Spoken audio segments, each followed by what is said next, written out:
Hello, my name is Dr. Ruthie, or Dr. Ruth Newstifter if you want to be formal. I'm a professional sexuality educator, and I blog over at exploringintimacy.com. But today I am here thanks to the great folks at funwares.com who sponsor this video series, answering your questions about sex and relationships. If you want to send me a question, and maybe I can answer it here on another video on YouTube, you can write to me at AskDrRuthie, all one word, no periods in the middle, AskDrRuthie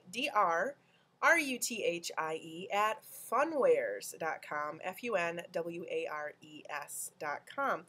And today's question was sent by email by Chris. And Chris says, I'm very interested in sex with my boyfriend, but his prescriptions have killed all of his sex drive.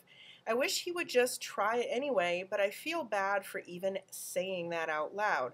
What do I do? Do I just resign myself to a relationship without sex for even more years?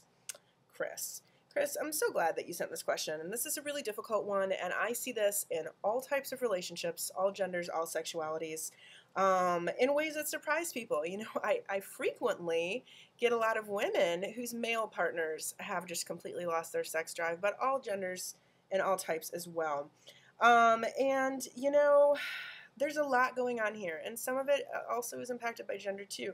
As a society, we have an expectation or stereotype that all men will always be attracted to sex. And so when we have a relationship with two guys in it, one of which isn't, it's even harder to bring this topic up with other people, and it's even harder to look for resources because we have this cultural or social bias. So I really appreciate you submitting this question because of all that going on as a society that we have too. And it's a wonderful question, and many people are going to want to know the same thing. You have a lot of points that are worth addressing in here. So this video is just going to get you started. You're going to have more journey to go with this. I really do want to recommend that the two of you consider speaking with a qualified sex therapist or educator or therapist who's very good in this topic. Someone that you can speak to that has good knowledge and background in this area. If you have a physician that has more than 15 minutes to talk with you and is good on this topic, talk to them too. In fact, I really recommend, Chris, that your partner go and talk with a pharmacist or physician that they're comfortable with about different kinds of prescriptions, especially if it's an anxiety or depression issue that the medication is for.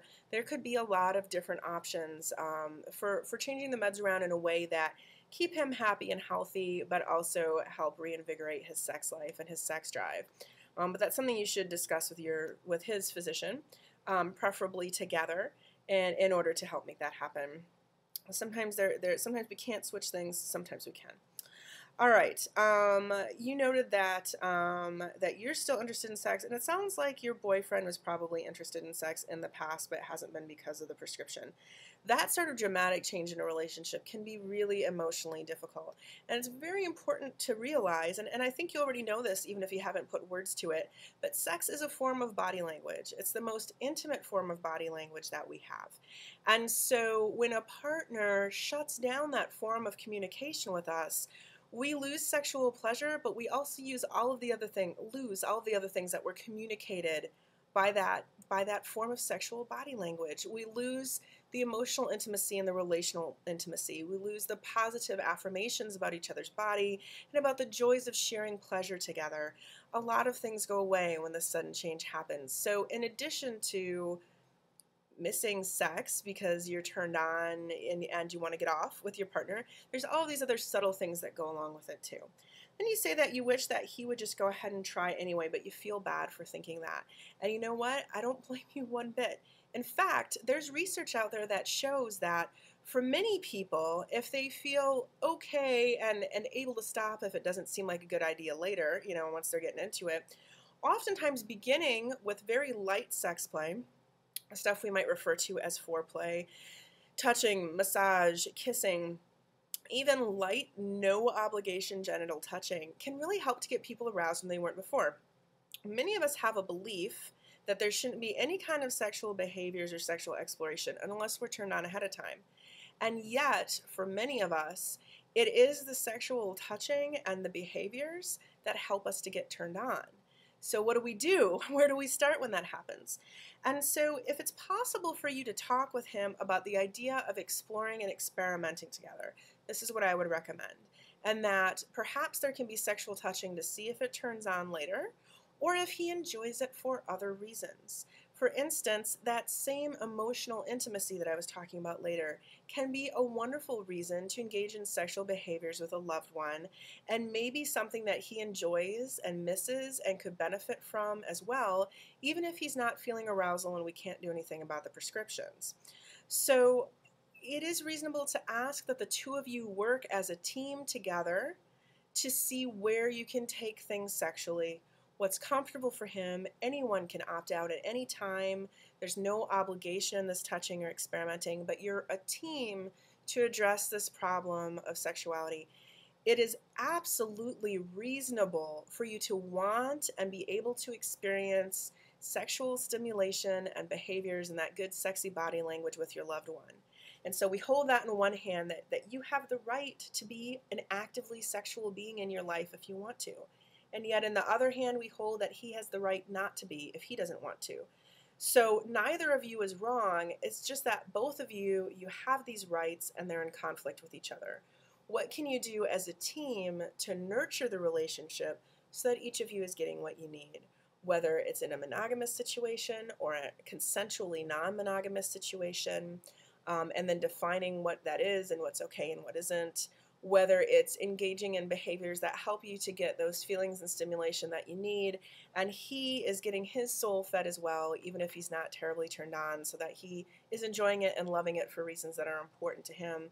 And you know what? This should be sexy, fun homework that the two of you are doing together. It's going to open a lot of emotions too, and a lot of hard conversations, and you're going to learn to be much, much better communicators with each other in every way. But if you're a good, solid relationship, that should end up bringing you closer with a higher appreciation for each other and with an invigorated opportunity for you to bring sexual and erotic energy and behavior back into your relationship in a way that's respectful of both of you and where each of you stand. Do I just resign myself to no sex? Please don't. Please don't do that. This should be something that you can work on together. You know, it's not a judgment against him. There's nothing wrong with him. There's no need to even judge. It's just what is. It's just where you guys are in life right now. But it doesn't have to be where you stay, and you don't have to resign yourself to this. It's already making you think thoughts that make you feel bad and making you judge yourself. So we don't want to stay here. We want to work together to find better places. And even from just a pure physical sense, I hope that you are stimulating yourself and engaging in a lot of fantasy and a lot of masturbation, and that you have permission to do that, and perhaps that's something that he can share with you, and you can teach him how to initiate that in ways that make you feel sexually loved and validated, or whatever it is that you need to kind of give that a relational aspect when you want to, and private time when you want to. Because it is important that you continue to remain sexually active, even if it's with yourself, just for physical and mental health reasons, and if nothing else, but lots of other good reasons too. I'm Dr. Ruthie. I hope that this gives you some things to consider and some directions to go in. I hope that you will continue to pursue resources out there for the two of you so that you can continue to grow in your relationship with each other and as sexual beings in the ways that are best for each of you individually and best for both of you as a relationship. I will see you at the next video.